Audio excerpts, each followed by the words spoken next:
अस्सलाम वालेकुम दोस्तों, कैसे हैं आप सब लोग? खैरियत से हैं? डॉक्टर असगर चिश्ती हाजिर है आज एक न्यू टॉपिक, एक नए कॉन्सेप्ट के साथ। आज हम बात करने वाले हैं चिल ब्लेंस के बारे में। चिल ब्लेंस जिसका दूसरा नाम परनियोसिस भी कहते हैं इसको। अगर आसान लफ्ज़ों में आपको मैं समझाऊं तो इसे कहते हैं कि सर्दियों के अंदर आपकी जो उंगलियां हैं या हाथ पाँव की उंगलियां सूज जाती हैं, जो सर्दी की वजह से उसमें सोजन और सोजिश, और उसके अलावा उसके अंदर आपको ख़ारिश वगैरह होती है। और अक्सर ये देखा गया है कि ये नाक और कान पे भी हो जाता है। तो इसके बारे में आज हम बात करने वाले हैं कि ये कैसे होती हैं और इसका हम घर पे किस तरह से जो है वो ट्रीटमेंट कर सकते हैं। तो एंड तक आपने लाजमी देखनी है वीडियो। अगर आप मेरे चैनल पर न्यू हैं तो लाइक एंड सब्सक्राइब कर दें। और अभी हम बात करते हैं कि जी चिल ब्लेंस क्या होती हैं।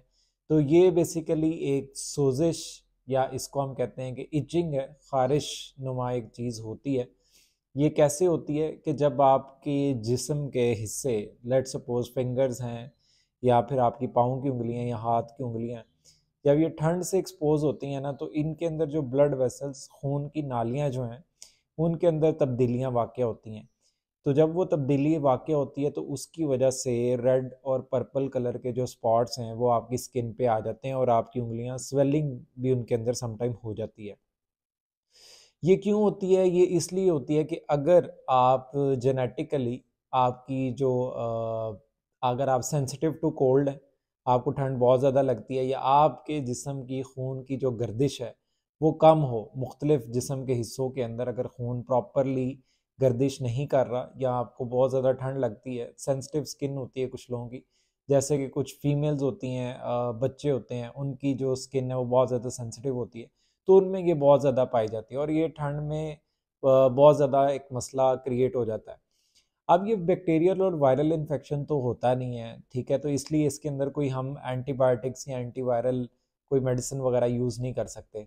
यूजुअली ये चिल ब्लेंस या परनियोसिस जो है ये 1-2 हफ्ते के अंदर ऑलमोस्ट खुद ब खुद ही ट्रीट हो जाता होता है। लेकिन बहुत ज़्यादा लोग जो है वो इसके ऊपर ख़ारिश करते हैं, इचिंग करते हैं, जिसकी वजह से उसके ऊपर अल्सर और छाले और इसके अलावा इन्फेक्शन जो है वो बढ़ सकता है। तो उसका क्या सलूशन है? तो उसका मैं आज आपको सलूशन बताने वाला हूँ कि आपने अपनी फिंगर्स या जो जहाँ पे भी आपको ये चिलब्लेंस हों तो वहाँ पे आप अपनी उसको नेचुरली वार्म रखें। उस हिस्से को आपने नेचुरली वार्म इस तरह से रखना है कि आप डायरेक्ट हीट के ऊपर अपने आप को एक्सपोज ना करें, लेकिन आप उसको कवर करके रखें और उसको नेचुरली वार्म रखें। और कोशिश करें कि आप कोई एक्सरसाइज वगैरह करें जिससे आपका जो ब्लड फ्लो है वो उन हिस्सों के, उस जिस्म के हिस्से के अंदर क्या हो, ज़्यादा हो।